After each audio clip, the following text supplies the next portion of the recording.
Assalamualaikum warahmatullahi wabarakatuh. Perkenalkan, nama saya Visa Mas Ananta, NRP 507211206. Di sini saya ingin mempresentasikan tugas akhir statika dari kelompok 13.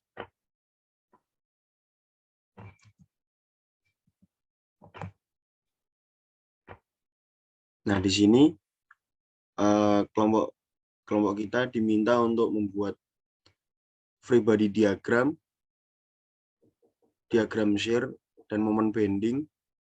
Lalu kelompok kita disuruh untuk mencari posisi beban, di mana posisi beban yang menyebabkan momen bending terbesar. Lalu kelompok kita disuruh memilih dua profil beam, yang mana tegangan gesernya itu tidak boleh melebihi dari 75 megapascal, dan tegangan tariknya tidak boleh melebihi 150, namun juga tidak boleh kurang dari 50 megapascal. Di sini saya akan menjawab pertanyaan dari nomor 1 dan nomor 2. Pada nomor 1, kita diminta untuk membuat free body diagramnya. Nah, untuk free body diagram sendiri, di sini ada sebuah beam yang mana di kiri itu ada pin dan kanan itu ada roller. Dan pin itu memiliki dua bidang gaya, yaitu pada sumbu X dan sumbu Y, yang mana keduanya itu bernilai positif. Lalu untuk yang roller itu hanya memiliki satu bidang gaya, satu gaya internal, yaitu pada sumbu Y. Di sini untuk mencari besar FBY dan FAY, kita langsung saja menggunakan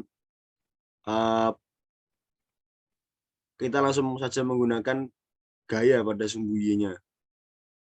Jadi di sini kita buat sigma Y sama dengan 0, yang mana sigma Y ini ada dua gaya yang mengarah ke atas atau bernilai positif, yaitu FAY dan FBY. Lalu ada satu gaya yang bernilai negatif yang mengarah ke bawah. Jadi seperti ini persamaannya. Jadi P sama dengan FAY plus FBY.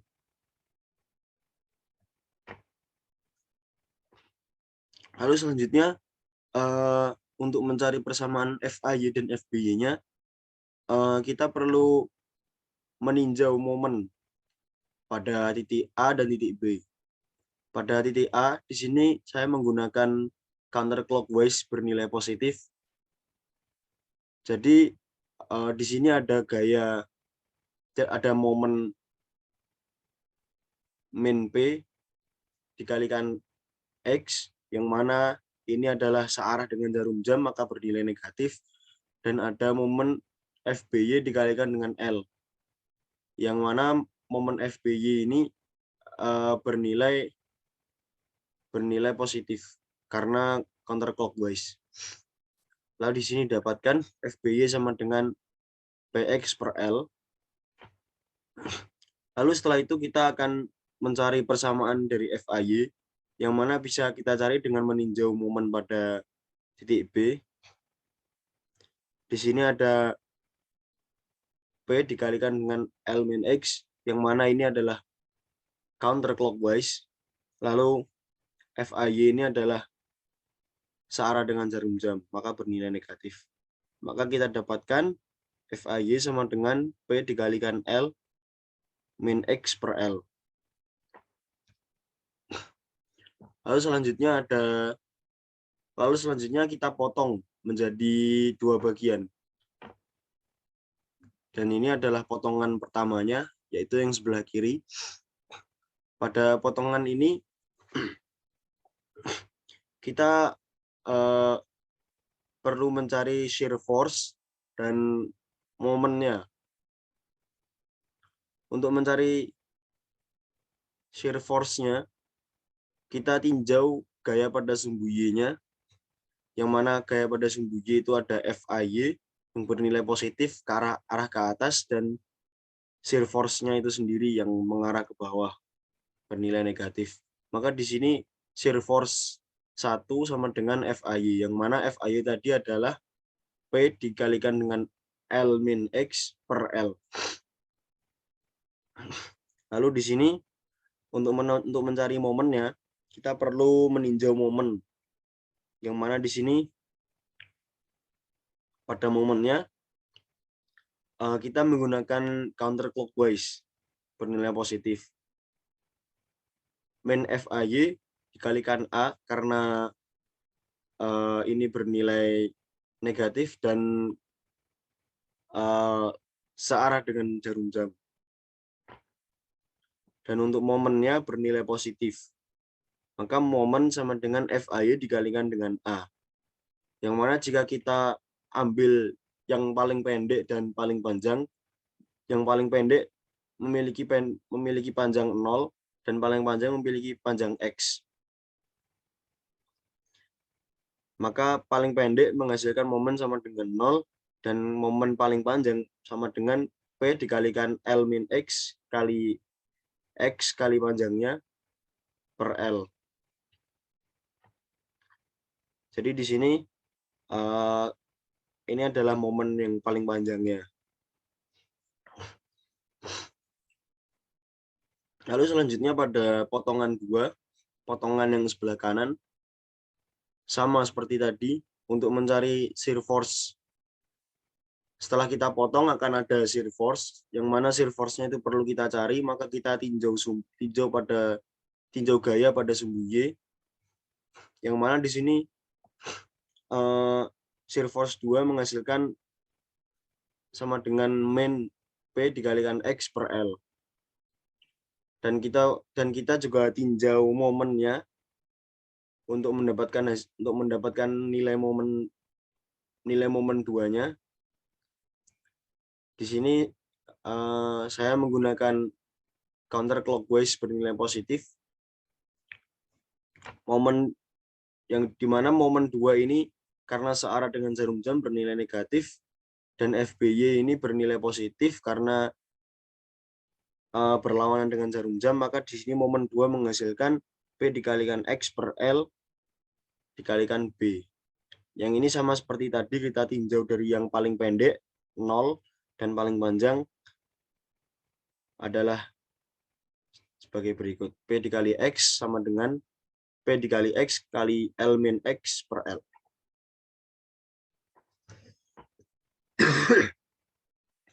Lalu selanjutnya ada diagram shear, yang mana diagram shear ini gaya di sebelah kiri dan sebelah kanan itu bernilai sama. Hanya saja karena arahnya yang satu ke atas, yang kiri ke atas, yang kanan di bawah, maka hanya menyebabkan positif dan negatif saja. Lalu ini adalah diagram momen, yang mana untuk mencari diagram momen kita juga bisa menggunakan rumus turunan, yang mana jika kita turunkan itu X-nya akan menghasilkan L per 2. Jadi untuk letak dari momen maksimalnya itu berada di tengah.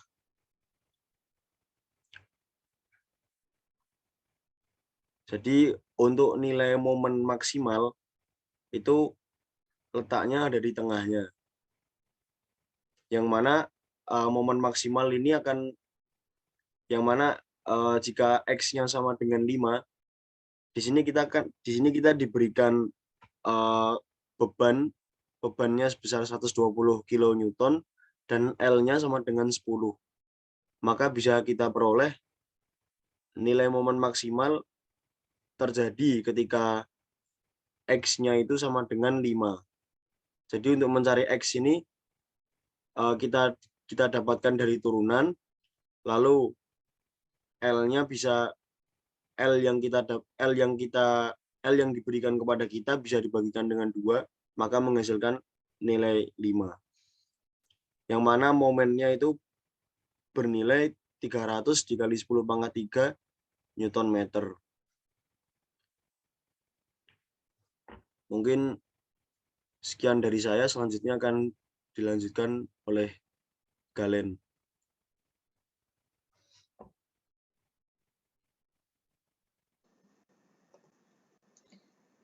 Perkenalkan, nama saya Claudius Galinus Christian Suteja dengan NRP 50072111127. Di sini saya akan melanjutkan pertanyaan terkait profil BIM yang akan dipilih. Nah, untuk mencari profil BIM dengan spesifikasi yang tepat, maka perlu dilakukan perhitungan terhadap stres yang ditimbulkan akibat bending maupun stres yang ditimbulkan akibat tegangan gaya geser atau tegangan geser, yaitu shear stress.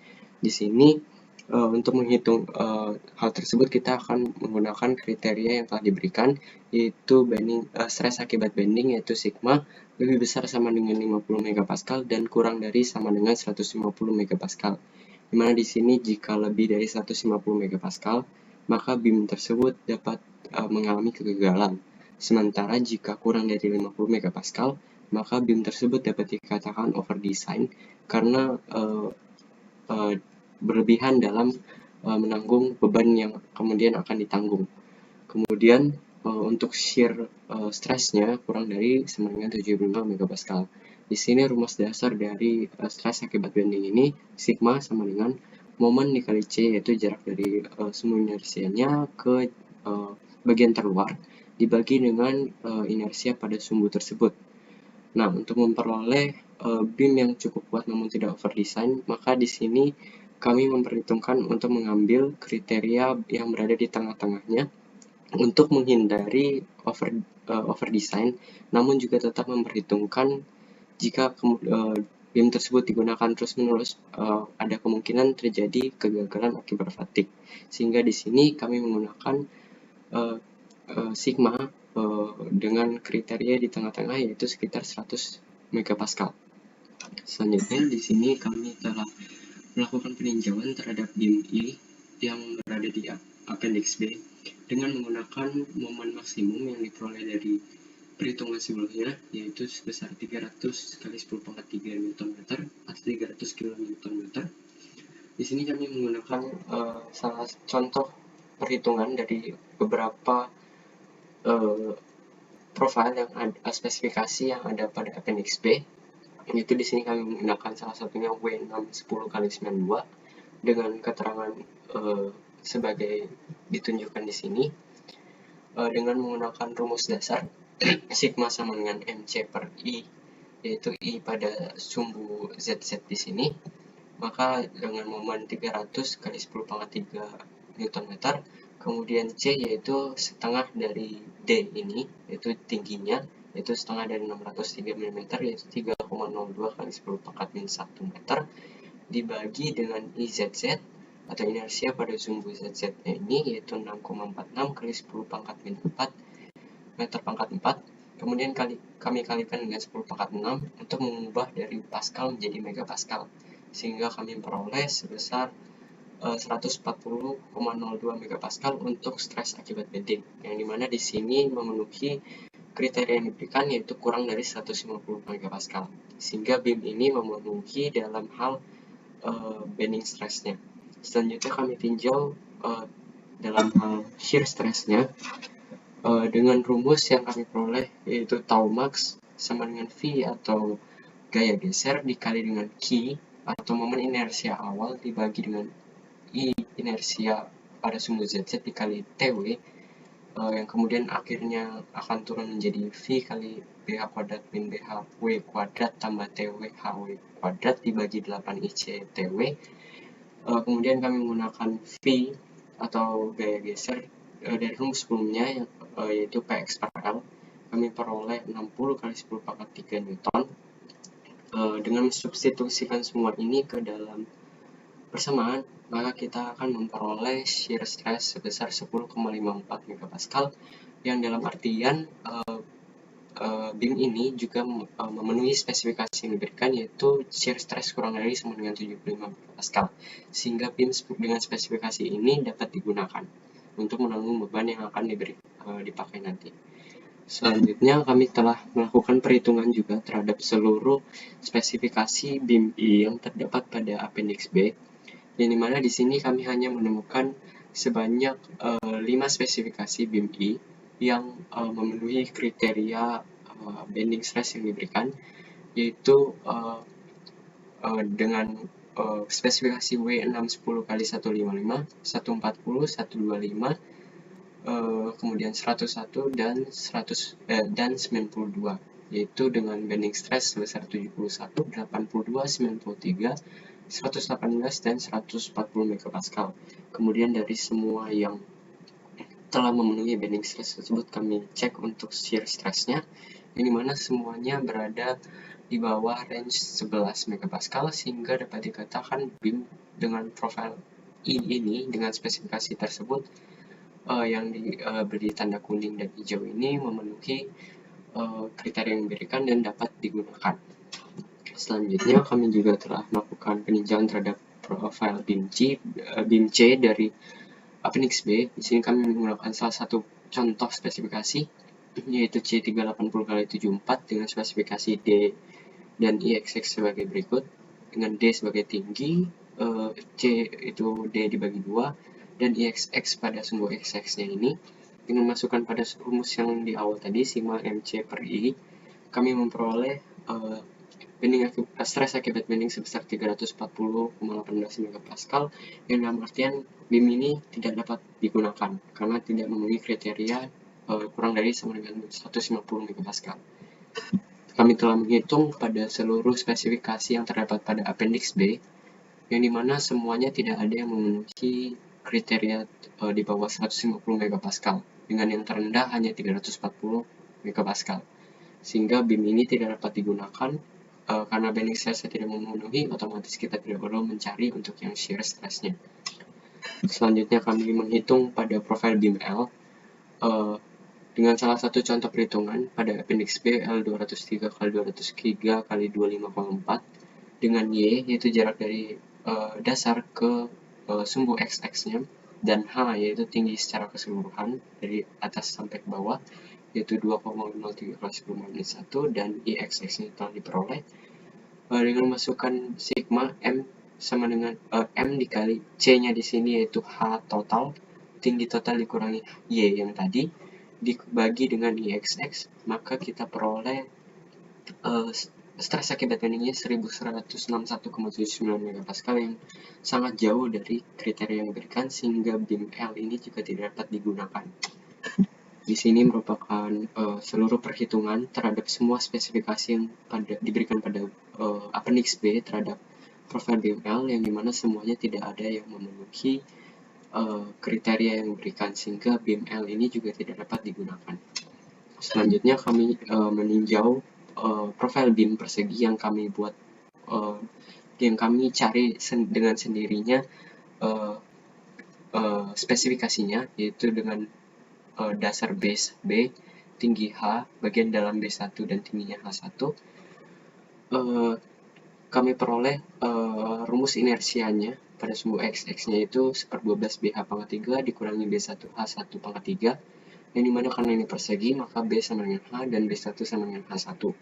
Kemudian kita peroleh rumus IXX-nya berubah menjadi sebagai berikut. Kemudian karena kita berusaha mengambil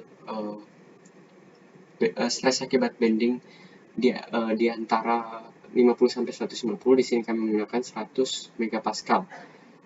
Sebagai untuk perhitungannya, kami masukkan ke dalam rumus. Kemudian dengan asumsi bahwa H1, tinggi H1 ini merupakan 0,8 dari H, maka kita dapat memperoleh H sama dengan 3,12 kali 10⁻⁻⁴ meter, dan H1 yaitu 2,48 kali 10⁻⁻⁴ meter, yang dimana dengan spesifikasi ini kami akan peroleh stres akibat bending sebesar 100 MPa yang memenuhi kriteria sehingga dapat digunakan. Kami meninjau shear stress yang muncul jika kami menggunakan spesifikasi tersebut dengan rumus V atau gaya geser dikali dengan Q, yaitu momen inersia awal, dan di sini H/2 dikali A atau luas penampang dibagi dengan IXX dikali B atau alasnya. Kami dapat memperoleh shear stress sebesar 2,28 MPa, yang dalam artian ini juga memenuhi kriteria di bawah 75 MPa, sehingga beam persegi dengan ukuran 3,12 kali 10⁻⁴ dan 2,48 kali 10⁻⁴ ini memenuhi dan dapat digunakan. Sehingga secara kesimpulannya, profil BIM yang kami sarankan untuk digunakan yaitu profil BIM E dengan spesifikasi W610x155, 140, 125, 101, dan 92. Kemudian profil BIM persegi dengan H3,12x10 cm dan H1 yaitu 2,48x10 meter. Sekian dari kami. Bila ada salah kata, mohon maaf. Terima kasih.